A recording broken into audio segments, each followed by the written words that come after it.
If you walked into a first grade classroom, right, like looked at the kids sipping from their little cardboard cartons and told them that their milk was legally allowed to contain a highly regulated, thoroughly documented amount of pus. Oh, man. Yeah, you would probably be escorted right off the premises. Oh, absolutely. They'd call security. Exactly. But today we are looking at a source that argues that statement is not just some wild provocation, it's a biological legal fact. Right.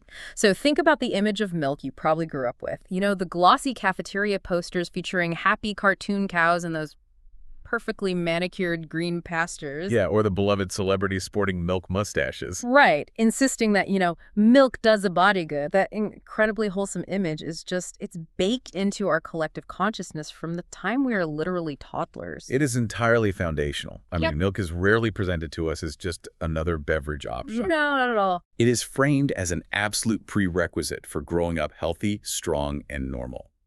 The cultural acceptance of dairy is so deep that it operates less like a food product and more like, well, objective nutritional science. Right.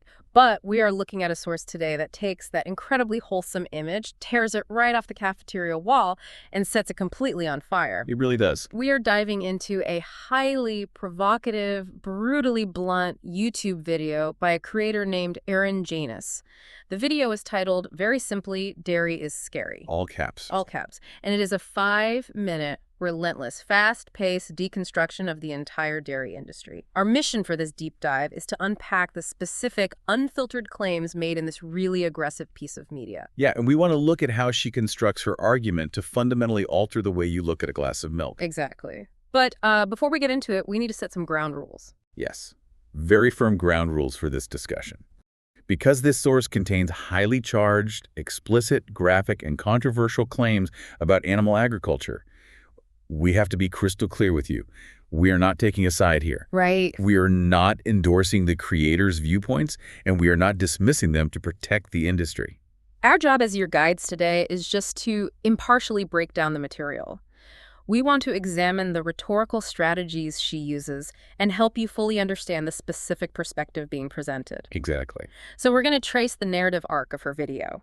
She starts by deconstructing the mechanical biology of milk production, then explores the physical and emotional toll on the animal. Then she breaks down what she claims actually ends up in the milk itself. Yeah, and finally she attacks the massive marketing machine that keeps humans drinking it. Okay, let's start where the milk starts. Yeah. The creator anchors her entire argument on a biological reality that most consumers simply never think about. Right, which is? She points out that cows, just like any other mammal, do not magically produce milk just by existing. Yeah, people totally forget that. They do. They only lactate when they're pregnant or when they have a newborn to feed. Okay, let's unpack this. If milk requires pregnancy, but the human demand for milk is constant and insatiable, then the industry has to constantly manufacture that state of pregnancy. Right. And the way she describes this routine agricultural process, I mean, it doesn't sound like farming at all. It feels sort of like a highly mechanized, almost dystopian factory assembly line, right? Where biology itself is hacked for maximum yield. Yeah, it's intense. She says the dairy industry artificially inseminates cows over and over again, starting when the cow is just 12 months old. 12 months. Wow. And she doesn't just use the clinical term artificial insemination. She forces the viewer to actually confront the mechanics of it. Because she goes into highly graphic detail. The video describes the process of collecting semen from bulls, using the phrase, quote, jacking off bulls. Right, and she highlights that this sometimes involves an electrical ejaculator, which she bluntly characterizes for the viewer as a giant dildo inserted into the bull's anus to force ejaculation. And she doesn't stop there. Once the semen is collected, she details how it is inserted into the female cow via a long tube. She notes the cow is confined in a restrictive metal apparatus that she claims the industry refers to as a rape rack. Yeah, that terminology is jarring. It really is. She even includes the incredibly jarring detail that workers will sometimes insert a whole fist directly into the female cow's anus to loosen the surrounding area and massage it to ensure the semen travels exactly where it needs to go. Yep. I have to ask, why use such extreme, aggressive vocabulary to describe what is essentially standard breeding? What's fascinating here is how the source actively weaponizes language to reframe a process. To the agricultural world, artificial insemination is just standard operating procedure. Right, it's just business. Exactly. It is about genetic management and yield efficiency. But by using terms like rape rack and detailing the physical intrusion so graphically, Janus reframes this so-called routine into a narrative of systemic physical violation. She refuses to let the viewer hide behind sanitized agricultural terminology. Precisely. She is forcing you to look at the clinical mechanics of food production through a lens of sexual exploitation, which, completely shatters that pastoral illusion of Old MacDonald's farm. Yeah, Old MacDonald is nowhere to be found here. Not at all. So if the entire point of hacking this reproductive cycle is to force the cow to produce milk meant for a baby, what happens when that baby actually arrives? Because biologically, that calf is the competition. Right, the mother's going to want to feed it. Exactly. And the industry wants to bottle that food. That causality drives the next logical step in the video's narrative. Once the calf is born, the creator explores the immediate aftermath, which is the emotional devastation of separation. Almost immediately after birth. Right. The baby cow is taken away from its mother. She points out the calf is locked away in a tiny crate, and her reasoning for why the industry does this is brutally straightforward. If the baby stayed with its mom, it would drink the milk. And, to quote the creator directly, "That shit's for us." Yeah, she doesn't mince words. The video claims the bond between a mother cow and her young is incredibly strong and deeply affectionate. Very maternal. Yes. She emphasizes that the mother will cry out for days, desperately searching for the calf she just birthed. And the video actually uses audio of these cows bellowing and crying out to really drive the knife in. So hard to listen to. It is. And then she bluntly states that in the industry's eyes, quote, "Nobody gives a shit." Then she traces the incredibly divergent fates of these calves. Right, depending on their sex. Exactly. If the baby is a male, well, because he can't produce milk, his throat is slit and he is sold for veal. And the females. If the baby is a female, she is raised to become a, quote, milk machine, exactly like her mother, trapped in the exact same cycle. But I do want to push back on her strategy here, though. Up until this point, she was relying on biological facts and descriptions of physical mechanics. Right. But here, is she just using the universal, deeply relatable concept of a mother's bond with her child as an emotional weapon? I mean, it feels like she's shifting the argument from objective reality to emotional manipulation. It is absolutely a calculated rhetorical shift, and it is highly effective. By actively attributing deep emotional capacity and profound psychological suffering to these animals, she is demanding that you calculate the psychological cost of milk production, not just the physical cost. Make the viewer feel it. Exactly. It is easy for a consumer to ignore a machine. It is much harder to ignore a grieving mother. She is purposefully closing the empathy gap between human and animal. So you feel complicit. Yes, she wants the consumption of dairy to feel morally unpalatable, because you are participating in that emotional trauma. So the mother is separated from her calf, she's emotionally grieving, and then her body is pushed to the absolute limit. Because this continuous cycle of forced pregnancy and relentless milking takes a massive physical toll on the cow. A huge toll. Which brings us to the actual liquid that ends up in your refrigerator. Right. The biological overload on the animal is severe. The video explains that keeping a cow continuously pregnant and lactating leads to premature aging and total physical exhaustion. It's just nonstop for them. Yes. More specifically, it leads to a very common condition called mastitis, which is a highly painful inflammation and infection of the cow's udder caused by the continuous mechanical milking. And because of this painful infection, the video claims that blood and pus ending up in the milk is incredibly common. Right. She notes that, yes, the milk is filtered at the factory, but it is actually impossible to filter it completely. Here's where it gets really interesting. She brings the receipts by looking at actual international legal regulations. She introduces the concept of somatic cells. Right, so somatic cell counts are the global industry standard for measuring milk quality and monitoring animal health. Okay. When an udder is infected with mastitis, the cow's immune system sends somatic cells to fight the infection, and those cells get flushed out into the milk. Which then goes to the grocery store. Exactly. The video breaks down the specific legal limits allowed. In Europe, Australia, New Zealand, and Canada, the legal limit is up to 400,000 somatic cells per single milliliter of milk. Wait, per milliliter? Per milliliter. That's a tiny amount of liquid. It is. In the United States, that limit jumps to 750,000 somatic cells per milliliter. Oh, wow. And in Brazil, the legal limit is a staggering 1 million somatic cells per milliliter. But the creator knows that somatic cells sounds like a sterile, harmless scientific term, right? Sure, it sounds very clinical. Yeah, so she highlights a highly vivid, honestly stomach-turning comparison. She explicitly tells the viewer that these somatic cells are mostly white blood cells, and they are the exact same biological material that erupts on the top of a big, nasty zit. Oh, that's graphic. It really is. She argues that it is entirely justified to drop the scientific jargon and call it exactly what it is, pus. Her argument is that you are legally allowed to drink a heavily regulated amount of pus in every single glass of milk. If we connect this to the bigger picture of her strategy, this is a brilliant pivot. How so?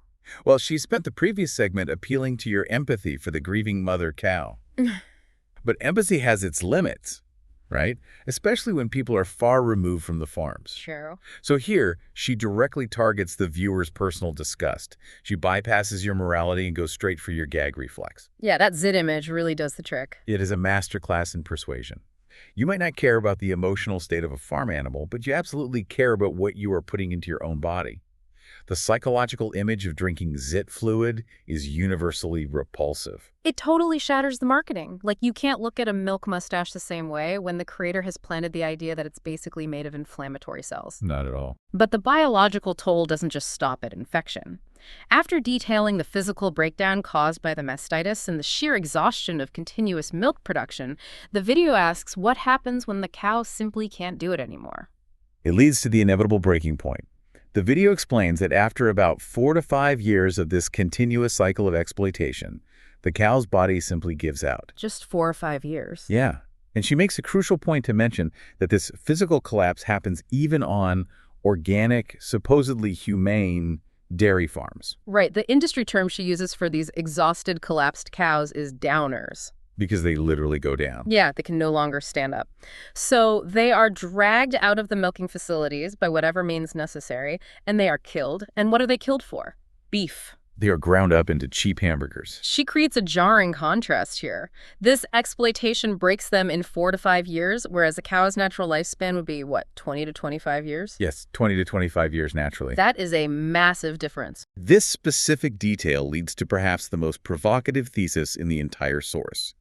She states unequivocally that the dairy industry is the meat industry. They are not two separate entities. Exactly. Almost every single dairy cow that produces the milk on grocery store shelves will ultimately be slaughtered for meat when her yield drops. I want to address you, the listener, directly for a second, especially if you are vegetarian for ethical reasons. If you choose not to eat meat because you don't want an animal to die for your food, but you still consume dairy because you think it's the cruelty-free option, how does this argument challenge your worldview? It's a tough pill to swallow. The creator makes the aggressive claim that being a dairy cow is actually worse than being a beef cow. Because beef cows are just raised and killed. Right. But dairy cows are, as she says, sexually exploited, forced through years of psychological trauma and physical exhaustion, only to meet the exact same fate at the exact same slaughterhouse. Yeah. But surely, a vegetarian might argue, what if I buy milk from a small, local organic farm where the cows are treated well? Janus anticipates that defense and dismantles the moral middle ground entirely. The biological mechanics of dairy require pregnancy, and the economics of dairy require high milk yields. The math just doesn't work. Right. Even the most idyllic organic farm cannot afford to feed and house a cow for 20 years after her milk production drops at year 5. That makes sense financially, but it's harsh. By equating the dairy industry directly with the meat industry, the creator is forcing ethically motivated vegetarians into a very uncomfortable corner. She is suggesting that your consumption of milk is financially supporting the exact slaughter you are trying to avoid, just with added years of torture beforehand. It is a massive accusation to level at the viewer, and it brings up the ultimate question that the source must answer to close out this deep dive. Okay, what is it? If the production process is truly this horrific, if the milk itself contains pus from udder infections, and if it's all ending in the slaughterhouse anyway, why are humans still drinking it in such massive quantities? Well, she has to address the deeply ingrained cultural belief that dairy is biologically essential for human health. Right, the whole got milk thing. Specifically the narrative that we need it for calcium, protein, and strong bones. She attacks that narrative head on. The video claims that study after study actually shows the exact opposite of what we've been told. Really? Yeah, she states that populations consuming the highest quantities of dairy actually have the highest rates of bone fractures and osteoporosis. Wow. She completely flips the milk builds strong bones script. And she backs this up by mentioning that there are dozens of perfectly viable plant-based sources of calcium and protein. We don't actually need to, as she rather crudely puts it, suck the tits of a cow. To explain how society became so misinformed, she points to a massive systemic infiltration by the industry itself. The marketing machine. Exactly. She asserts that the dairy industry essentially bought its way into our culture. They paid exorbitant amounts of money to worm their way into our education systems, our government nutritional programs, and our media. Think about the mechanics of that. When you were sitting in elementary school learning about the food pyramid and how good milk is for you, she argues that wasn't because an independent panel of health experts came to a consensus. No, it was bought. Right. It was because the dairy industry literally bought that real estate in your curriculum. They funded the educational materials for cash-strapped schools. They paid for the billboards, the magazine ads, the television commercials. It's everywhere. She even takes a shot at the medical establishment, pointing out that doctors who routinely tell patients to drink their milk are required to take shockingly few hours of actual nutrition courses during their entire medical training. She is outlining how a heavily funded, century-long advertising and lobbying campaign successfully masqueraded as objective health education. It's pretty wild to think about. This raises an important question. What happens to our trust in institutions when what the public accepts as fundamental objective nutritional science is revealed to be nothing more than highly effective corporate marketing? So, what does this all mean? How does she boil all of this complex industry manipulation, biological mechanics, and emotional trauma down into a single undeniable point? What's her conclusion? She uses what I call the species analogy. She lists off various mammals. Rhino milk is for baby rhinos. Dog's milk is for baby dogs. Cat's milk is for baby cats. Rat milk is for baby rats. Okay, I see where this is going. And cow's milk is for humans. No, it's for baby cows. It is a surprisingly simple but incredibly effective logical device. It strips away all the cultural conditioning and makes the human consumption of another species' milk seem completely absurd. It reduces the behavior to its raw biological components. By pointing out the fundamental weirdness of cross-species nursing into adulthood, she breeds a deep skepticism of everything the industry has ever told us. Absolutely. And she concludes by offering the viewer a way to escape this system entirely. She rattles off a myriad of viable alternatives. Almond milk, hemp milk, soy milk, flax milk, rice milk, Brazil nut milk, macadamia milk, cashew milk. The list goes on and on. Her point is, the alternatives are endless. Drink literally anything else. Because, to use her final rallying cry, dairy is fucking scary. The video is a comprehensive rhetorical assault. She guides the viewer through the clinical biological mechanics, leverages emotional manipulation regarding the calves, weaponizes the disgust factor with the somatic cells, dismantles the ethical compromises of vegetarians, and finally unmasks the marketing machine that built the illusion in the first place. It really is an intense, methodical journey through a very specific piece of source material. To summarize our deep dive today, we've walked through Erin Janis's core thesis, that the wholesome pastoral image of dairy is a complete fabrication that relies on a hidden cycle. A very dark cycle. Right. A cycle of continuous forced pregnancy, the emotional deprivation of separating mothers from their calves, the severe physical exhaustion leading to disease and pus, the inevitable slaughter connecting dairy directly to the meat industry, and the massive corporate cover-up masquerading as elementary school health education. We want to remind you, our listener, one last time, that this deep dive was an exercise in unpacking the specific, passionate arguments of this single YouTube creator. We explored how she constructed her narrative to shock, to educate, and ultimately to persuade you to completely change your worldview and your behavior. We didn't validate her claims, and we didn't debunk them. We simply examined the machinery of her argument. But I want to leave you with a final thought to mull over, one that builds directly on her claims about industry-funded education. Oh, this is the scary part. Yeah. We started this deep dive talking about those elementary school cafeteria posters and the foundational beliefs we form as toddlers. If this video's assertion is true that our most deeply held beliefs about what is healthy and biologically necessary were literally bought and paid for by the very industry selling those products to children in schools, it forces you to ask a very uncomfortable question. What is it? What other universal, undeniable health facts that you learned in the first grade might actually just be highly successful, deeply normalized marketing campaigns? It certainly makes you look back at that cafeteria with a lot more skepticism. It really does. Until next time.